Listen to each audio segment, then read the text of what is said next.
राहुल गांधी जी आपके समक्ष आ रहे हैं और अपना उद्बोधन देंगे। तालियों के साथ, गड़गड़ाहट के साथ स्वागत होना चाहिए। राहुल गांधी जिंदाबाद, राहुल गांधी जिंदाबाद।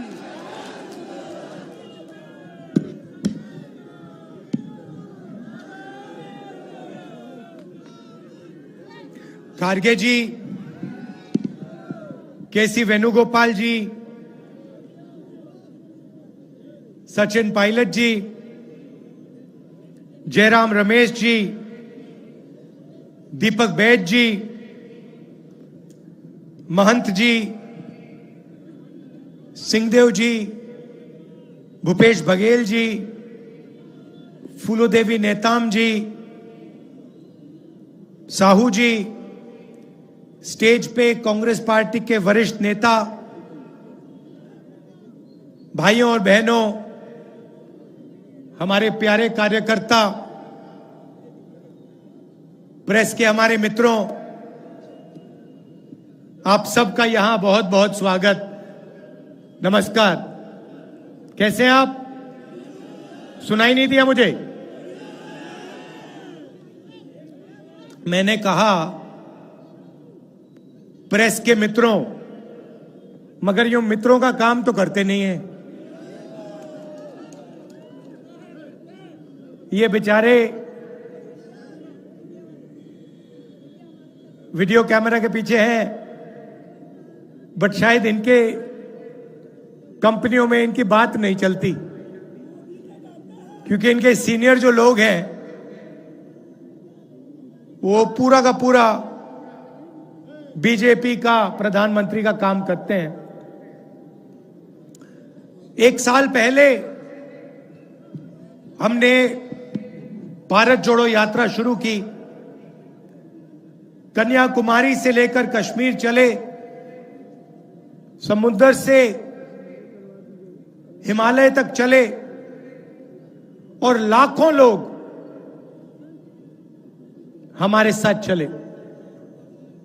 हर प्रदेश के लोग आए और भारत जोड़ो यात्रा में से एक बहुत सुंदर नारा निकला। एक लाइन में वो कांग्रेस पार्टी की विचारधारा किसी को भी समझा देता है। नफरत के बाजार में मोहब्बत की दुकान खोलनी है। और मैं जानता हूं कि हमारे जो कार्यकर्ता हैं, हमारे जो नेता हैं, अपनी जिंदगी में, अपने काम में इस लाइन का पालन करते हैं। हमारी कोशिश होती है कि हम नफरत ना फैलाएं, हिंसा ना फैलाएं, मोहब्बत, भाईचारा फैलाएं। आप देखो, कांग्रेस पार्टी के किसी भी नेता का, कार्यकर्ता का चेहरा देखो, मुस्कुराता हुआ चेहरा दिखेगा आपको।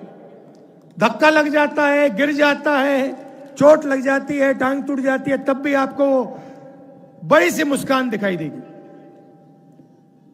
और बीजेपी का कार्यकर्ता होता है, उसको कुछ भी ना हो, वो ऐसे देखता है सबको घूर घूर के, खुश नहीं होता, मुस्कुराता नहीं है। उनके आप नेता देख लो, मोदी जी की फोटो देख लो, अमित शाह जी की फोटो देख लो, मोहन भगवत जी की फोटो देख लो, इंटरनेट पे देखो, गूगल सर्च करके अगर एक मुस्कुराती हुई फोटो दिख जाए मुझे भेज देना, मैं ढूंढ रहा हूं उसे। गुस्से में रहते हैं। जब हमने ये यात्रा पूरी की, पता लगा कि हिंदुस्तान का डीएनए मोहब्बत का डीएनए है। ये नफरत, इसमें नफरत है ही नहीं, इस देश में नफरत है ही नहीं। तो एक सवाल उठा, ये जो बीजेपी के लोग नफरत फैला रहे हैं, हिंसा फैला रहे हैं, लोगों को लड़ा रहे हैं, इसका कारण क्या है? ये हो क्यों रहा है? और लाखों लोगों से मैंने सवाल पूछा, किसानों से, मजदूरों से, युवाओं से, और यात्रा में बात समझ आई कि इस देश में गरीबों के खिलाफ, किसानों के खिलाफ, मजदूरों के खिलाफ, छोटे व्यापारियों के खिलाफ हर रोज अन्याय होता है। और जिस समाज में अन्याय होता है उस समाज में नफरत होगी, हिंसा होगी। बहुत सारे लोगों ने हमें कहा कि देखिए, साउथ से नॉर्थ आप चले, मगर बहुत सारे ऐसे प्रदेश हैं जहां आप गए नहीं। आप छत्तीसगढ़ नहीं आए, बंगाल नहीं गए, मणिपुर नहीं गए, वहां पे हिंसा हो रही है, बीजेपी ने प्रदेश को बांट दिया है, जला दिया, आप वहां तो आए नहीं। तो आपने कन्याकुमारी से कश्मीर मोहब्बत की दुकानें खोली, मगर मणिपुर से महाराष्ट्र अभी बचा हुआ है।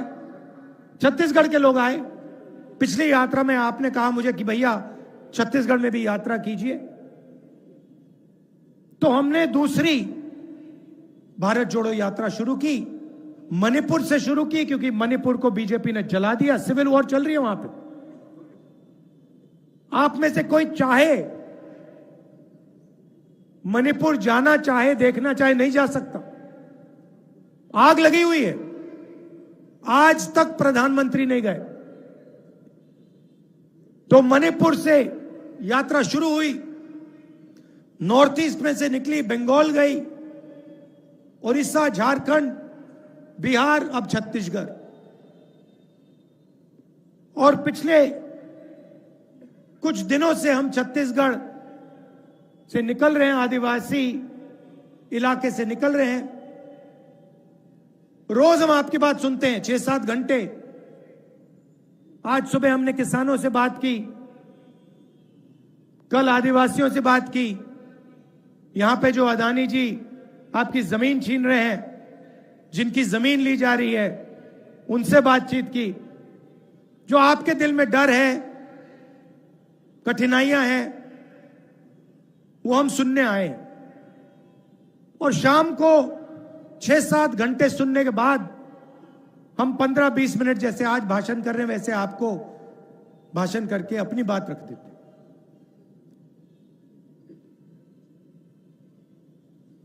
तो 2 तरीके के अन्याय हो रहे हैं। 5 अन्याय हैं, मगर 2 सबसे बड़े अन्याय हैं। एक है आर्थिक अन्याय और दूसरा है सामाजिक अन्याय। आर्थिक अन्याय में बेरोजगारी फैल रही है। 40 साल से सबसे ज्यादा बेरोजगारी आज है हिंदुस्तान में। हो क्या रहा है कि बड़े अरबपति चाइना का माल हिंदुस्तान में बेच रहे हैं। आप देखिए, शर्ट के पीछे देखिए, पैंट के नीचे देखिए, मोबाइल फोन के पीछे देखिए, मेड इन चाइना आपको दिखेगा। मेड इन चाइना जब फोन बनता है, उसमें से हिंदुस्तान के युवा को रोजगार मिलता है क्या? नहीं मिलता।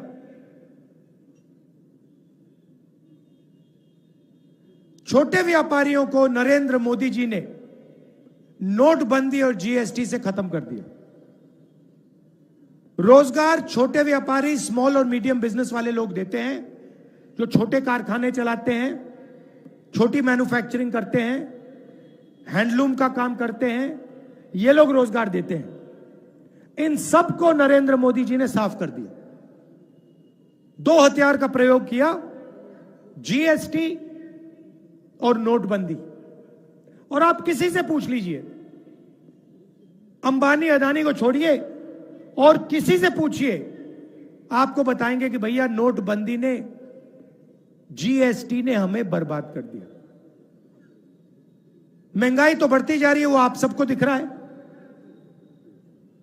किसानों को जो मिलना चाहिए वो नहीं मिल रहा है।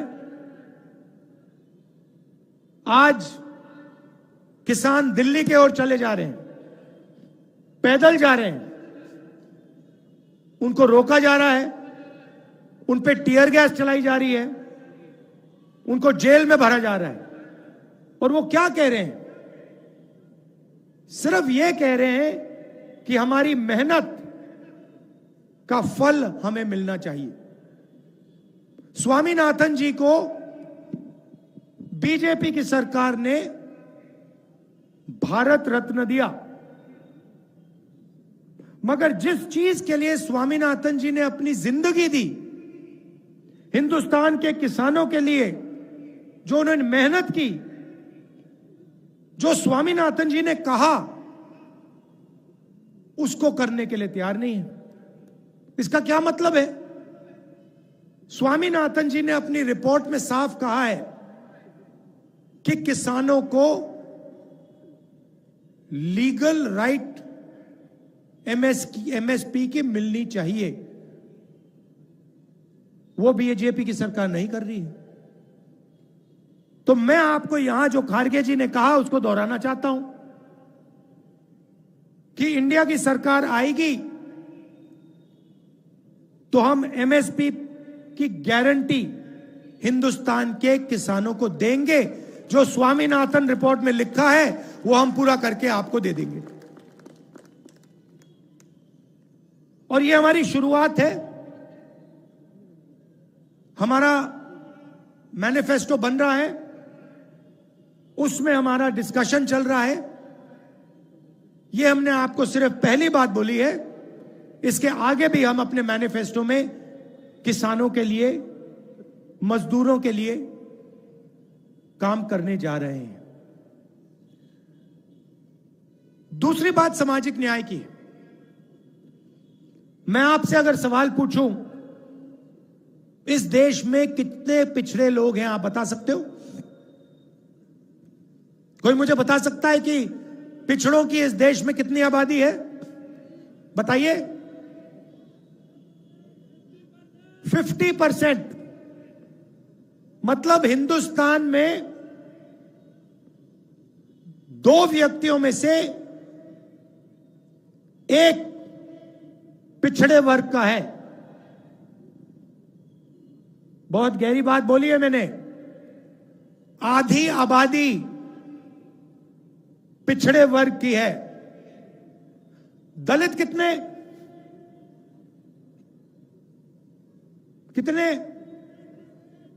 15%।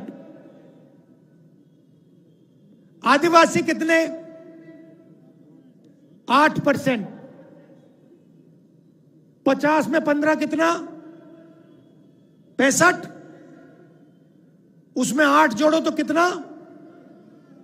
73। 73% दलित, आदिवासी और पिछड़े वर्ग के लोग हैं। मतलब तकरीबन अगर आपने 4 लोगों को खड़ा किया, उसमें से 3 लोग दलित, आदिवासी या पिछड़े वर्ग के लोग हैं। अब मैं आपसे पूछना चाहता हूं, हिंदुस्तान की सबसे बड़ी 200 कंपनियों के मालिक में से दलित, आदिवासी, पिछड़े लोग के कितने? मतलब 73% की आबादी में से हिंदुस्तान की सबसे 200 बड़ी कंपनियों में कितने मालिक? 0। चलो छोड़ो, मालिक नहीं बनना चाहते तो कहो सीनियर मैनेजमेंट में दलित, आदिवासी, पिछड़े लोग कितने? 0। मतलब कॉर्पोरेट इंडिया सबसे बड़ी कंपनियों में ना दलितों की, ना आदिवासियों की, ना पिछड़ों की भागीदारी। बात समझ आई? आपका कोई है ही नहीं उसमें, एक आदमी नहीं है आपका। चलिए छोड़िए, मुझे बताइए मीडिया में कितने लोग हैं? सबसे बड़ी 50 मीडिया की कंपनी लीजिए, उनके मालिक की लिस्ट निकालिए और मुझे बताइए आदिवासी कितने, दलित कितने, पिछड़े कितने? बताओ। जीरो, एक भी नहीं। अब उनके बड़े बड़े पत्रकारों की लिस्ट निकालिए, उनकी मैनेजमेंट टीम की लिस्ट निकालिए, उसमें दलित, आदिवासी, पिछड़े कितने? जीरो। हाई कोर्ट्स के जजेस की लिस्ट निकालिए, उसमें दलित, आदिवासी कितने? बताओ। मैं बताता हूं, मेरे पास है 650 हाई कोर्ट जजेस में से 10 आदिवासी, 23 एससी, मतलब 33 650 में से। चलिए छोड़िए, कोर्ट छोड़ दीजिए, मीडिया छोड़ दीजिए, कॉर्पोरेट इंडिया छोड़ दीजिए, मुझे बताइए प्राइवेट अस्पतालों के मालिक कितने? जीरो। चलो वो भी छोड़ दीजिए, मुझे बताइए प्राइवेट कॉलेजेस और यूनिवर्सिटी बड़ी बड़ी जो हैं, मणिपाल जैसी, इसके मालिकों में से ओबीसी, दलित, ट्राइबल कितने? जीरो। चलो ये भी छोड़ दो, कहो हमें ये नहीं चाहिए, हम देश के 73% हैं, हमें नहीं चाहिए।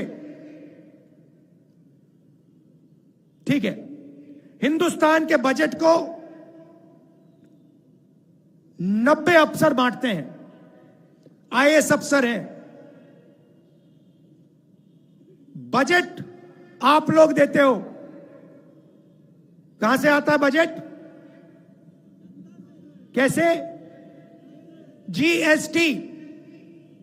आप उतनी ही जीएसटी देते हो जितना अदानी देता है। गरीब किसान अगर चिप्स का पैकेट खरीदेगा, वो उतनी ही जीएसटी देगा जितनी अदानी देता है। जीएसटी आपके जेबों से आ रही है।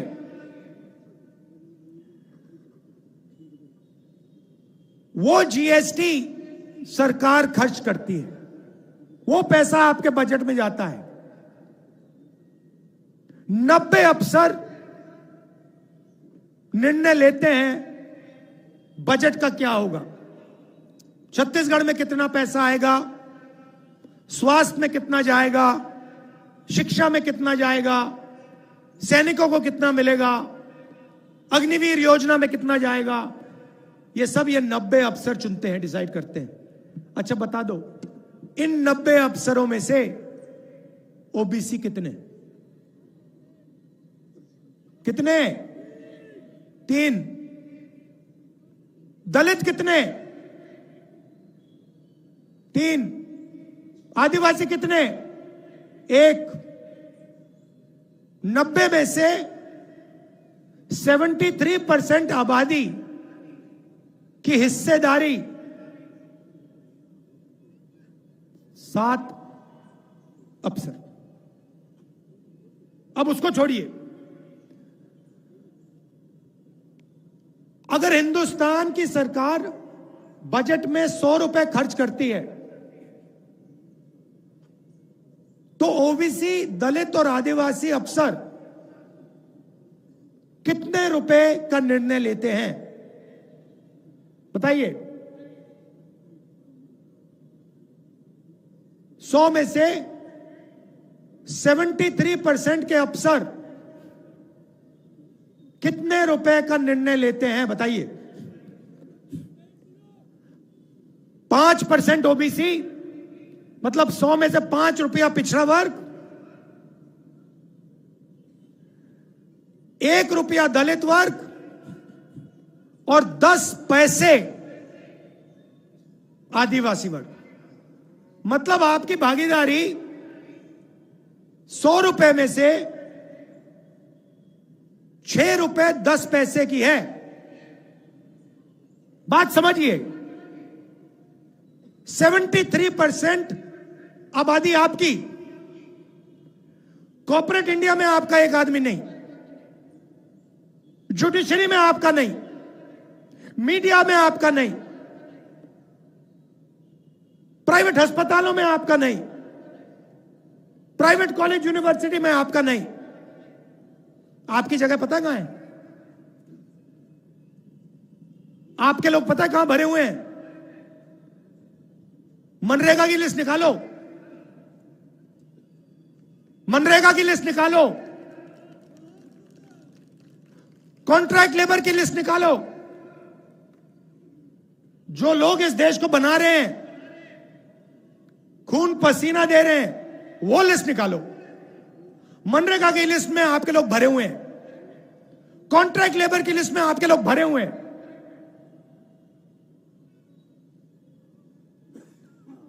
ये हो रहा है हिंदुस्तान में। इसीलिए यात्रा में हमने न्याय शब्द जोड़ दिया है।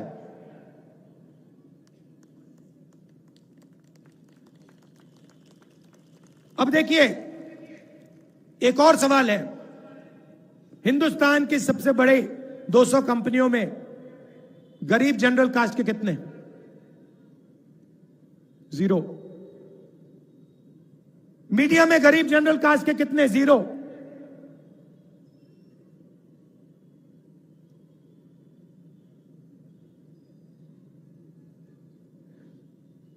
तो हिंदुस्तान में हो क्या रहा है? 1% लोगों के पास पूरा का पूरा सिस्टम है। आप जीएसटी से पैसा देते हो, आपका पैसा निकलता है सीधा उन्हीं 1% के हाथ में जाता है। उसमें अदानी जी हैं, 10-15 बड़े बड़े अफसर हैं, वो 90 अफसर हैं। आपका पैसा उधर जा रहा है और आपको उस पैसे का कोई फायदा नहीं मिल रहा है। इसीलिए हमने ये यात्रा शुरू की है।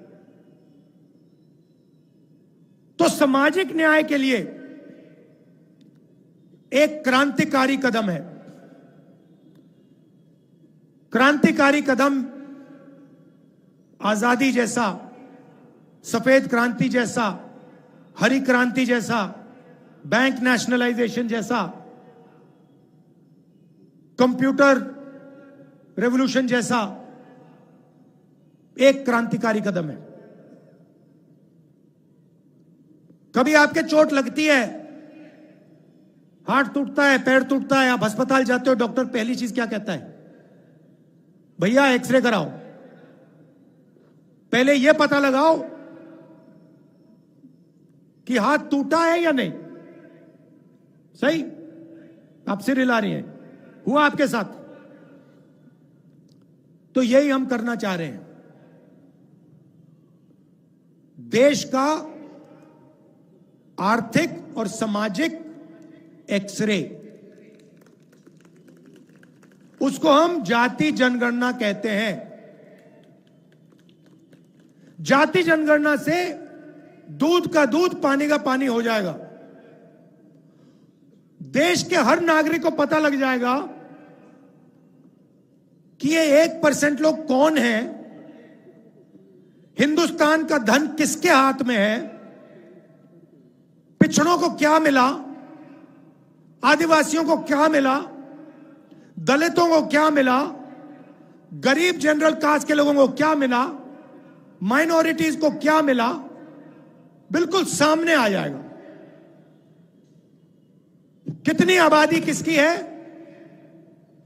और कितना धन किसके पास है,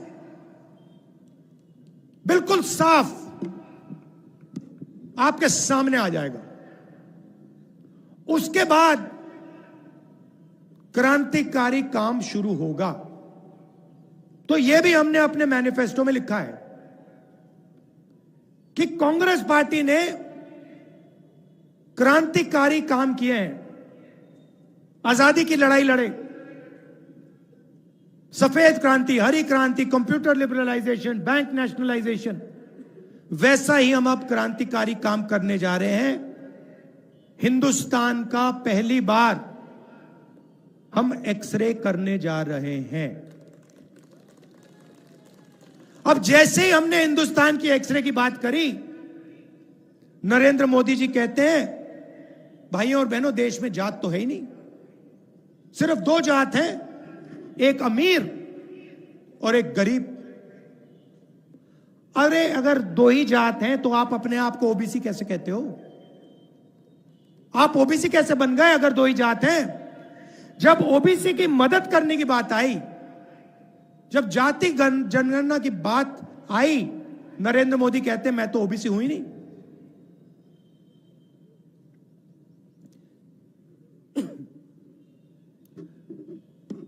तो ये आज मैं आपसे कहना चाहता था, सामाजिक और आर्थिक अन्याय के खिलाफ हमारी लड़ाई है, इसलिए हमने ये यात्रा की।